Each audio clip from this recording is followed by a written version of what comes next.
Hey guys, it is Sonia. Let's see what day of the week it is. It is Thursday morning. No, it's Thursday after lunch at this point. It's a beautiful day here in Erie, Pennsylvania, and you are joining me as I unpack some thrift stuff. So that's what I want to get done right now. I went out thrifting this morning. That was the first thing I did on my way to work. And I popped into Goodwill and I got some great finds. In fact, I really enjoyed this trip this morning. They're not all equal. Every thrift trip can't all be zingers, say it with me, but it's okay because we always find stuff. But some places you just find, more than others. So today was a really good haul. I was very happy with it. So I'm going to unpack it, process it, get it ready. So I figured I'd turn my camera on today and hang out with you here. So if you want to see my thrift trip travels, I'm going to work on that vlog here just a little bit, and it will be up on my other channel, my second channel called Sonia Miller. Here we thrift, we get creative, and it's a little more behind the scenes as well. So you still get that thrift fix, but it's a little more chats and things like this as well. So if you want to see that, go over there because it was a good pick. But yeah, so this space here is about to be occupied for yoga in just a little bit, which means that I better get going because I want to get in here, sneak in here, do what I had to do, and that way, before that happens. Look at this monstrous vase I found today. Get that for $4.99. It has like gold edging. Absolutely beautiful. I won't be shipping this one on Etsy, but it's going to be definitely a piece here for my thrift store, my brick and mortar store. So it has been not quite a month since I started Etsy, and I was very happy because I looked in, it's interesting how progress will happen, like start now. If you've ever heard that saying, the best time to plant a tree, today, start it so it can start to grow and do its thing. And it's hard to believe that it hasn't been a month yet since I started my Etsy store. But the time has passed, right? So do what you want to do because the time is going to pass anyhow. But yeah, I was delighted to go into my system and see that I just hit my first $1,000 in sales on Etsy, my gross amount right here.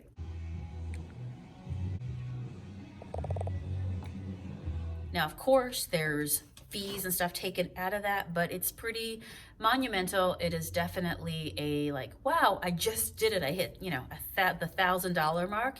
And what's also really nice is that, over this last month now, people have had a chance to leave reviews. And so it's really just starting to help my channel because, we're in our first 30 days. We're still in the baby stages of Etsy. Look at the squirrel, so cute. You'll have to go on my other channel to see the whole trip, okay? So anyway, how have I been loving Etsy so far? I absolutely love it. I love how easy it is to work with.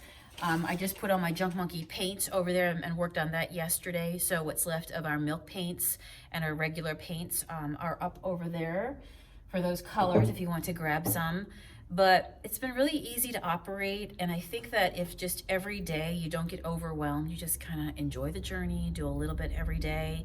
I do something every day for my storefront, as I've told you guys. I think that's good for the store algorithm, and also it's good for me because objects in motion tend to stay in motion. So that's where I am at that, loving it. Going to continue on the journey of continuing to add things to it and learning more about it. I did have one of you guys message me, and I talked about this on a previous vlog where you messaged me through Etsy and you said, hey, how did you start your business? And you were indicating that, you would love to kind of pick my brain, I think you called it, and just hear me talk about that. And so I thought maybe I could throw that into today's video. In terms of the Etsy thing, when you get into business, it costs money to be into business. So on the note of making my first $1,000 in gross sales on Etsy, also know that there are charges that come out for shipping and for Etsy fees and all that sort of thing. But, you have to spend money to make money. And sometimes people, when they start a business, they don't want to spend money to have their own website or to pay whatever it is they need to get started. But I'm just going to tell you that if you take your business seriously, and you set it up like an actual business, and you go into it with the understanding that, hey, this is going to cost me money to operate, and I have to do things on the up and up. Oh no, did a piece? Oh no, a piece of his leaf fell off. I think it's this part right here. Okay, we're gonna have to glue it on. So yes, it takes money. You know, it takes money to even have this. If you think about it from, okay, Pepe Le Pew, you stay right there. You know, even from not just online, but even in the physical world, it costs money right now for me to have this building, to have the lights on, and to everything that goes into it. So if you do go into business, know that there will be expenses. And as much as we hate to pay expenses and bills, it is just a fact of life. And so don't get, you know, just don't get unencouraged by that. Everybody has to pay the bills. Everybody has to pay bills. All right, little tree frog. So how did I start my business? You know, it's such a big question, and I've wanted to talk about it for a while. I did a video on my other channel. You'll see it pinned to the top. It's called My Story. And in that one, I took a lot of time to put it together with all kinds of videos of just my business throughout the years and the timeline, you know, of everything, and talk through it and everything else. But I think that in the general question of how did you start your business, it's probably, I'm going to take it from the standpoint of somebody who wants to go in business for themselves, right at the very beginning. So it's not about how do you start your business in terms of paperwork or that, but how do you start your business? Well, I would honestly say you just start doing. When thinking about answering this question, I was brought back to some memories of when I was a very young girl. I think I was like maybe grade 7. That's when I really realized, grade 6, grade 7, that you could be in business for yourself. And I remember after school, I would love to be able to have my bottle of cream soda and my nacho crunch chips. And I would sit in front of the television and I would watch whatever it was, but I delighted in having my snacks with me while I watch TV. Still do to this day. That is my favorite thing to do every night in front of YouTube.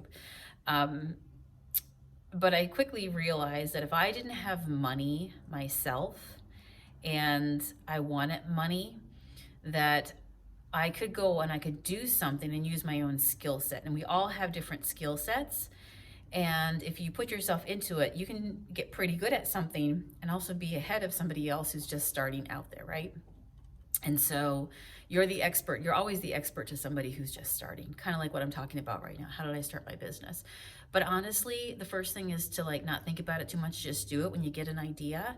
I believe that one of the things that's really helped me is that using my intuition, and when I get those gut feelings, like I should do this, actually acting on something, or when you feel something is like you need to change or evolve or do something, that's through your filter, that's through your lens of life and everything that's happened to you with your own personal experience. It's time to pivot or change or go harder on something or pull back on something. So always listen to your gut. But when I was a very young girl, my first business was I went out and I was very good at picking berries.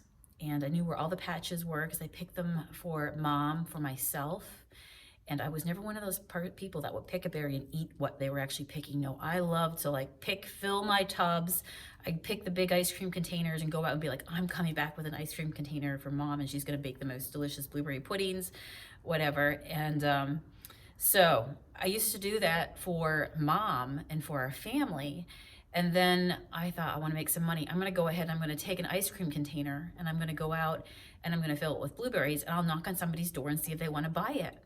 And I remember I would sell a tub of blueberries, like the 2-liter ice cream back home. I'm trying to think. Yeah, you would have 2 liters here in the US. How big that was. And I'd fill it and I'd sell it for $5.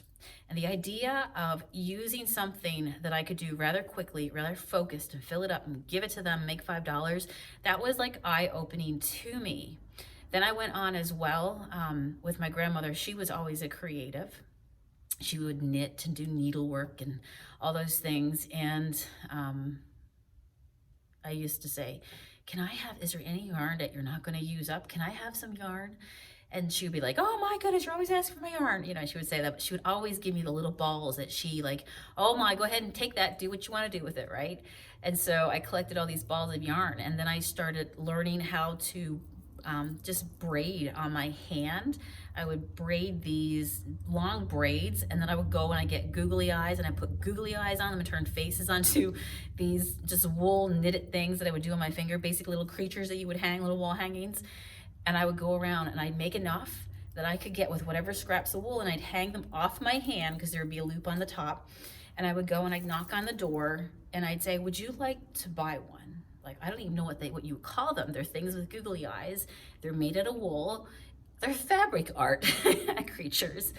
And people go, how much are they? And I'd say $2. And then they go and they like, give me a chance. I'll go back and get some money and bring $2 out to you. And that was enough for me to get my chips and my drink or my candy, my penny candy.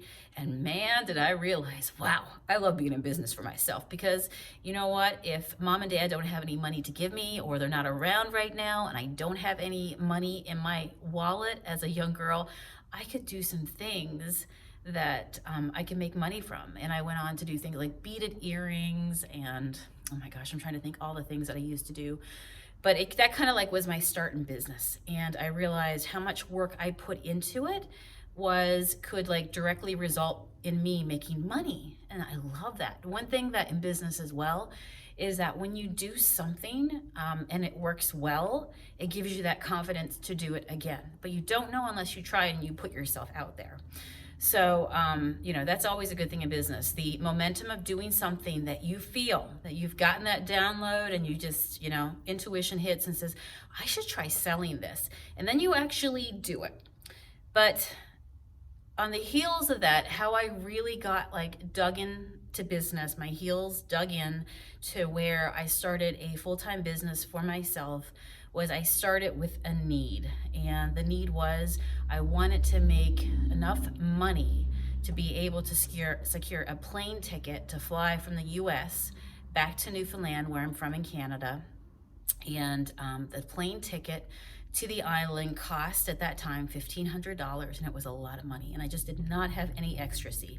I had moved here to the US. We were both working at this point, and you know, it was just enough to keep the bills paid and keep going, but there was no extracy. And so I would come home after work, and at this point of moving to the US, I didn't know anybody, which is one of the toughest things to do. Let me tell you, if you're somebody out there and you move to a new area, whether it's a new town, new country, whatever, it's hard to make friends as an adult, because by the time you're an adult, you usually have your social circles, right? You have your, you know, you have your peoples.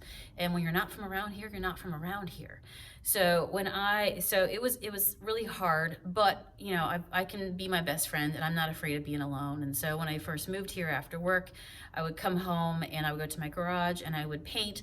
And because we were living paycheck to paycheck, if I saw anything by the side of the road, I would go ahead for free and bring it home. And I would paint it, and I painted my house what I call beautiful. Like, I made it cozy. And you know, I don't care who you are or where you move, you always want a nice, comfortable home. And so when I moved here and I had sold everything that I have to my name, I needed to rebuild furniture and all of those things, and I just didn't have the money to buy new, nor the credit starting in a brand new country. So I would look for anything by the side of the road that I could bring home, that I could fix up. I loved garbage days like that, holy moly. And then I got introduced as well to all the different auctions that would be held in barns and stuff like that around Pennsylvania, which has a lot of those things going on. So I loved that. But at first I was just doing it for myself because I just wanted to make my space really nice. But then when I needed a ticket to go home, I thought, what could I do to make money? And that is what was the trigger for me, where I thought, what am I good at that I could do that wouldn't cost me a lot of money?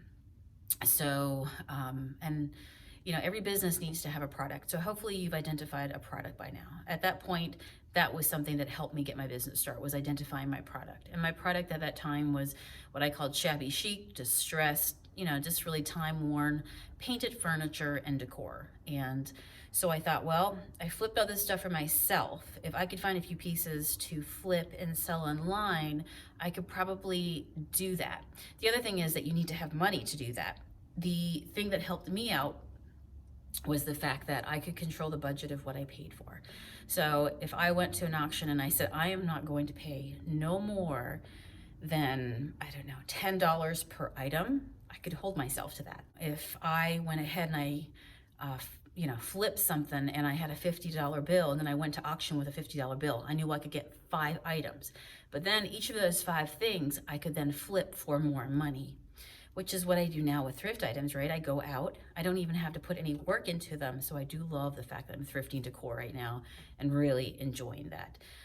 But I went and I put furniture for sale into the public places online, and I would meet people, and I would go ahead, or they would come to my house, to my garage, and I would go ahead and, they'd see the piece, they'd load it up, they'd give me the cash, way to go. And so I collected all the money and I put it into a little bin. And, in the evenings, my husband at that time worked, and he didn't even realize who I was meeting with and what I was doing here. And then, fast forward a few weeks, and I worked really hard. I also, like I said before, quickly realized that how much work I put into something can help with the return on what I get back, right? Things don't work unless you do. So if I had a goal to meet, then I would have to take my goal and break it down into roughly, if I sell my pieces for $50 a piece because I want them to go and I want to sell volume, then how many pieces would make up the overall amount that I'm looking to collect? And that's how I still do my business today. I think about, what is my goal for this month? All right, and that means roughly how much do people generally spend with me and how many sales would I need to have, right? That is the most basic way to reach a goal, to break it down and to do what's called reverse engineering. What do you want in the future? Okay, what are the steps it's gonna take me to get there? So I did get enough money. I remember Matt coming home one night and being like, where'd you get all that money? I'm like, I know, right? Like, I've been busy, babe. So that's all it was, opposed to being enough to get a ticket. I went, I paid my ticket, I enjoyed a great vacation, I came home, and when I came back home, there was all these messages to me in my messenger, my Facebook messenger, saying, hey, I know this sold, but if you find another one, will you let me know? Or, hey, I have the same set that you painted and sold. If I brought my stuff to you, could you paint it? Could you flip it for me, and I'll pay you to do that?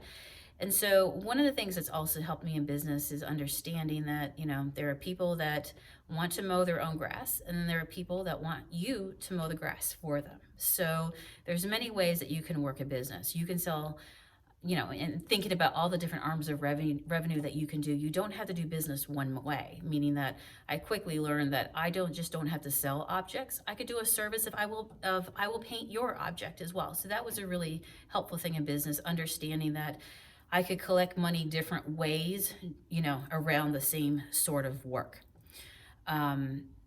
So it was obvious to me that I had something here, and I love to do it. If you're going to be in business for yourself, it's important to definitely do a business around something that you love. Don't do it to the point where you ruin it for yourself. It's important to have good boundaries, and there's things that you can do to protect yourself so that you don't get burnt out, because that's a real thing as well. But, having a product and then a money, working with something that you can afford and it's profitable for you, right? You're good at what you do and you can get a good return on your money.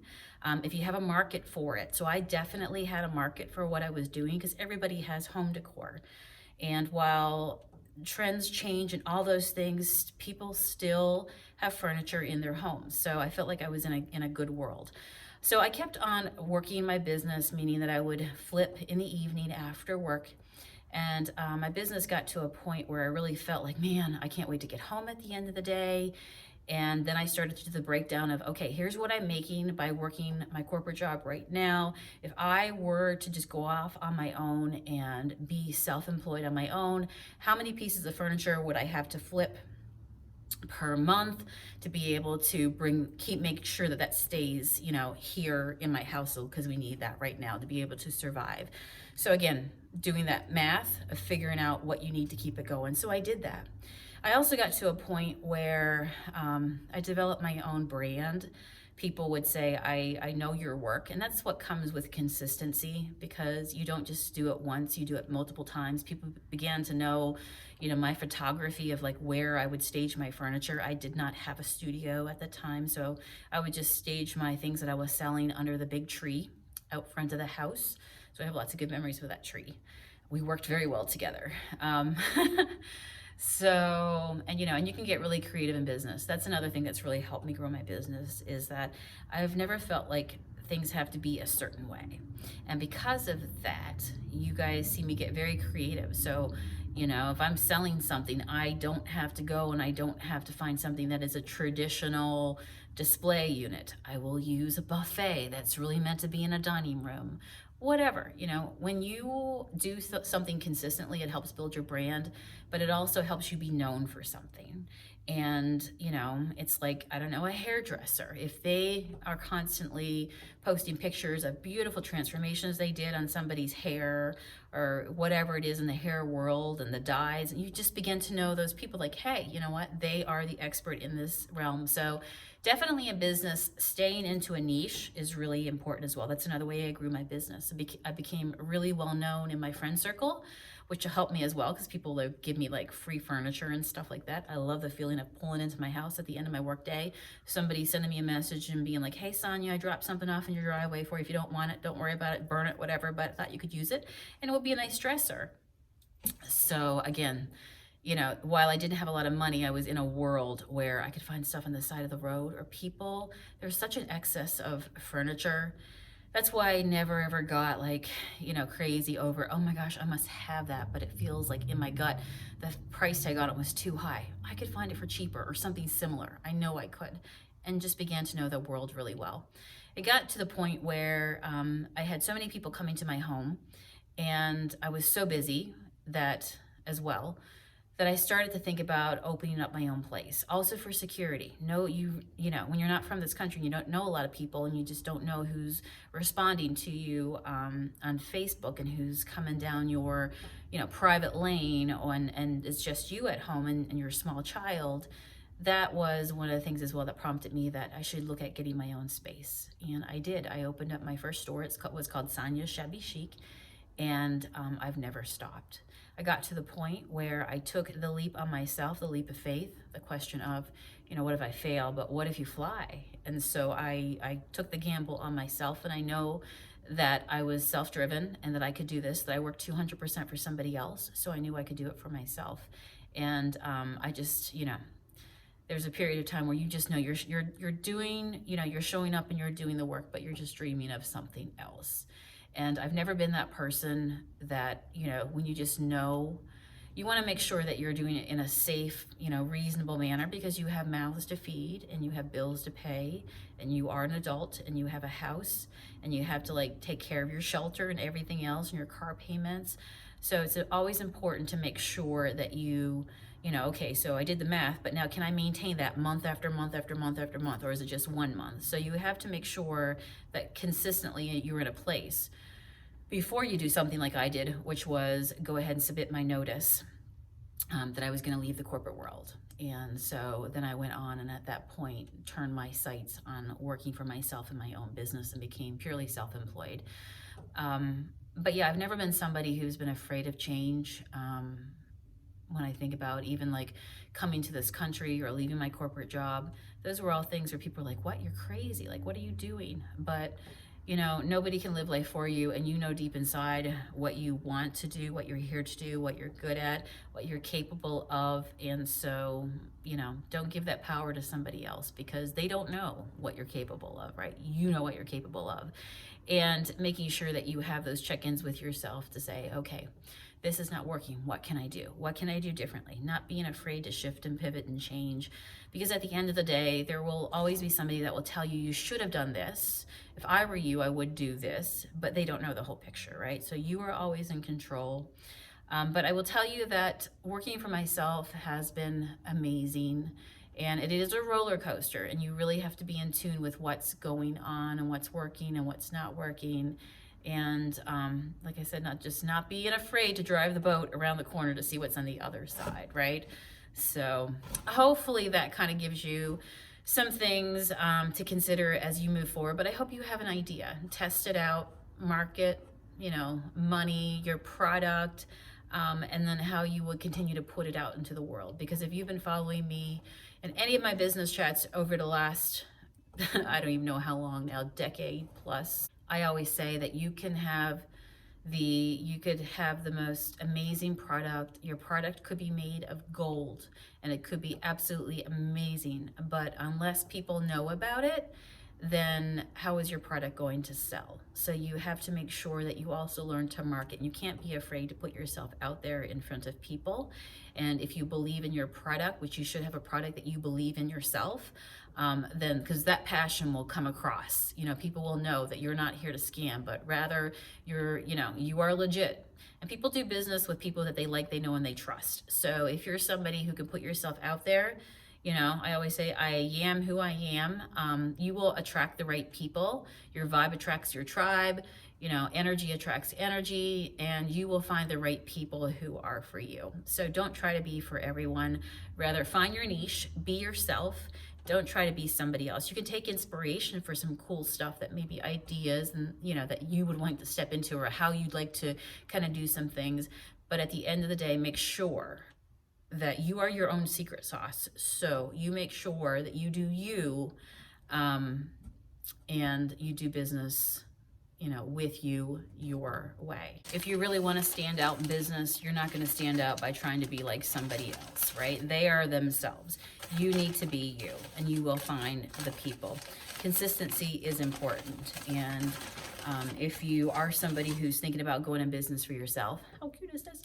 Make sure you have a plan for social media. We live in a time right now where it is absolutely amazing, because I can film a video like this right now, and in an hour or so have it up for you guys to watch and put it out there into the ether, into the world.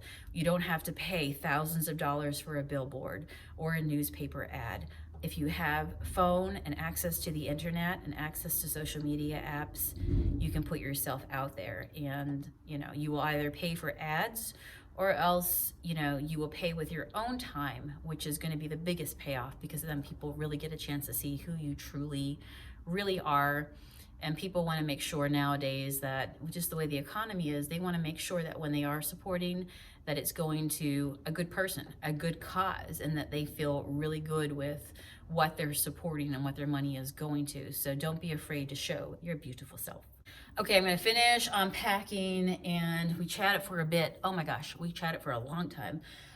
But yeah, go over to my other channel, Sonia Miller, click on my story. You'll see all the pictures, some more details, and really just see how things, you'll see my very first store. It was called Sonia's Shabby Chic. You'll see some pictures of my store and just working on projects, and the story, the thread line throughout it all. So hopefully you will enjoy that. All right, and then you can watch my latest thrift pick over on my other channel.